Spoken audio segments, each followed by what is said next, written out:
Ponnuru assembly నియోజకవర్గ పరిధిలోని కాకాని మండలం అనమర్లపూడి గ్రామంలో దళితులని బెదిరించి సర్వే నంబర్ 56లోని అసైన్డ్ భూమి గ్రావెల్ భూమిని ఖరీదైన గ్రావెల్ భూమి 2 పంటలు పండే భూమిని కాజేసిన మరి స్థానిక ఎమ్మెల్యే మరియు అతని మేనలుడు కాంతి మరి స్థానిక ఎంపీపీ భర్త శ్రీనివాసరావు మరి గ్రామ కారణం శాస్త్రి మనవడు తదితరులతో పాటుగా ఎవరైతే అక్రమ రిజిస్ట్రేషన్ పాల్పడ్డారో ఆ రిజిస్ట్రేషన్ అధికారులు అందరిపైన కూడా ఎస్సీ ఎస్టీ కేసు నమోదు చేసి వెంటనే అరెస్ట్ చేయాలని చెప్పి ఈ సందర్భంగా ప్రత్యామ్నాయ రాజకీయ అడ్హాక్ కమిటీ తరఫున డిమాండ్ చేస్తున్నాం.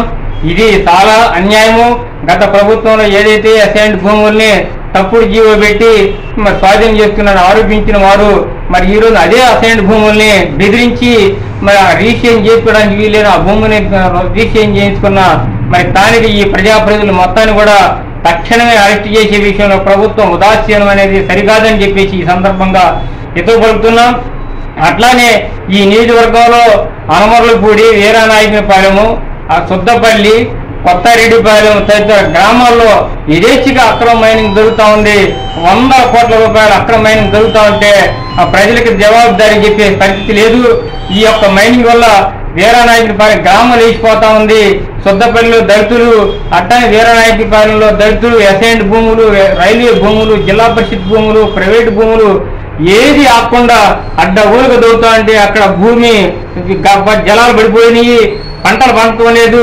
ఈ నేపథ్యంలో మరి ప్రభుత్వం ఈ యొక్క పొన్నూరు కాన్స్టిట్యున్సీలు రాష్ట్రంలో ఎక్కడ లేని విధంగా ఇంత అరాచకం ధ్వంసం జరుగుతూ ఉంటే ప్రభుత్వం ఎందుకు ప్రేక్షక పాత్ర వహిస్తుందో అధికారులు కానీ, మైనింగ్ అధికారులు కానీ, రెవెన్యూ కానీ, మరి అట్లానే ఇతర పోలీసు వ్యవస్థ కానీ ఎందుకు పట్టించుకోవడం లేదు అర్థం కావడం లేదు. ఈ నేపథ్యంలో మరి గత 15వ తారీఖున రాష్ట్ర వ్యాప్త బంద్కు కూడా పిలుపునిచ్చి అక్రమ మైనింగ్ నిరసనగా రాష్ట్ర బంద్ చేసిన సందర్భంలో సీఎం గారు అక్రమ మైనింగ్ తో సంబంధాలున్న ఎమ్మెల్యేల మీద చర్యలు తీసుకుంటాం, వాళ్ళకి టిక్కెట్లు కూడా ఇవ్వని చెప్పేసి పత్రికా ముఖంగా ప్రకటించినప్పటికి కూడా ఆచరణలో ఈ రోజు కూడా కొత్తరెడ్డిపాలెంలో అసలు పంచాయతీ సర్పంచి పంచాయతీ తీర్మానం లేకుండా అడ్డగోలుగా గత నెల నుంచి దూకుతూ ఉంటారు. దానిపైన అనేక పోరాటాలు గ్రామస్తులు పెద్ద ఎత్తున ఆందోళన నేపథ్యంలో మైనింగ్ అధికారులు వచ్చి ప్రశ్నిస్తే అసలు పంచాయతీ తీర్మానం కూడా లేకపోవడం, మరి అసలు ఈ తీర్మానం కూడా లేకుండా మీరు ఎందుకు చేశారని చెప్పేసి మిమ్మల్ని అరెస్ట్ చేస్తామన్న నేపథ్యంలో అక్కడ ప్రతి ట్రాక్టర్కి 500 రూపాయల చొప్పున స్థానిక ఎమ్మెల్యేకి అంటూ ఉంటే మరి దానిపైన పర్మిషన్ కూడా లేకపోతే ఈ రోజున పంచాయతీ సభ్యులందరం కూడా బెదిరించి మరి సర్పంచ్ ఫిర్యాదు మేరకు పంచాయతీ సర్పంచ్ బెదిరించి ఎట్టగొట్టు పంచాయతీ తీర్మానం చేసుకోవాలని చెప్పేసి ప్రయత్నించడం అసలు ఈ యొక్క నియోజకవర్గంలో అసలు అధికారులు బదిలీ విషయం కానీ యొక్క బిల్లులు చేసుకోవడం 20% కమిషన్లు కానీ అసలు ఫిర్యాదుల మేరకు అసలు అధికారులు మేము ఇక్కడ పనిచేయలేము బాబు అని చెప్పి ఉద్యోగ సంఘాలు సీఎం గారిని మొరబెట్టుకున్న సందర్భం ఉందంటే ఇంతకు మించిన ఘోరం ఈ రాష్ట్రంలో ఏ నియోజకవర్గంలో లేదు.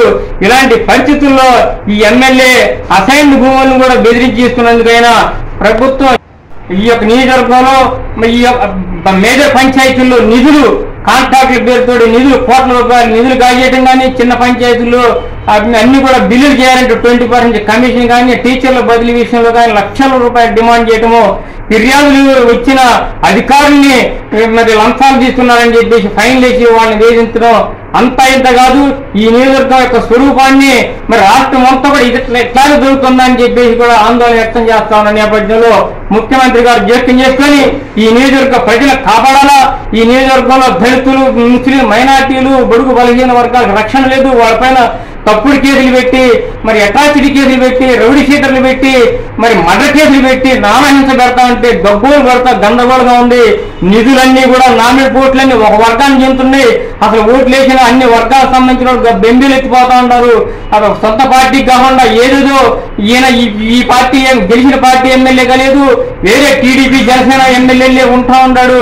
ఈ అన్ని ఆరోపణల నేపథ్యంలో ప్రభుత్వ యంత్రాంగాన్ని ముఖ్యమంత్రి గారు జోక్యం చేసుకోవడం అవసరము. అట్లా చేయకపోతే ప్రజలు నానా అవస్థలు పడుతున్నారు. ముఖ్యంగా దళితులు, ముస్లిం, మైనార్టీలు చాలా అవస్థలు పడుతున్నారు. వాళ్ళ ఆస్తులకి ప్రాణానికి రక్షణ లేకుండా పోయింది. దీనిపైన మరి త్వరలో చెలో పొన్నూరు నియోజకవర్గం వెళ్ళి అక్రమ మైనింగ్ జరిగే గ్రామాలను సందర్శిస్తున్నాం. అక్కడ ప్రభుత్వం కానీ యంత్రాంగాన్ని ఆపలేని ఈ యొక్క అక్రమ మైనింగ్ దారిని అనేక సంఘాలతోటి ప్రత్యామ్నాయ శక్తులతోటి వెళ్ళి అక్కడ వాళ్ళ చెట్టుకు కట్టేసి కొట్టి వాళ్ళ దగ్గర నుంచి ట్రాక్టర్లు తగలబెట్టి వాళ్ళందరినీ బాధి ప్రభుత్వానికి జమ కావాల్సిన సొమ్మంతా కూడా జమ చేయించేది పని చేయబోతున్నాం. ఈ పని ప్రభుత్వం చేస్తే బాగుంటుంది, యంత్రాంగం చేస్తే బాగుంటుంది, మీరు చేతకాని పని మేము చేయబోతున్నామని దీనికైనా ప్రభుత్వం సహకరించి ఇప్పటికైనా మేల్కొని అక్రమ మైనింగ్ మట్టి దొంగలను వెంటనే అరెస్ట్ చేసి వాళ్ళ దగ్గర నుంచి సొమ్ము రికవర్ చేయాలా. ఆ యొక్క దొంగల కొమ్మక్కైన అధికారులు ఎవరైతే ఉన్నారో వాళ్ళు కూడా సస్పెండ్ చేయాలని చెప్పేసి కూడా డిమాండ్ చేస్తున్నాం.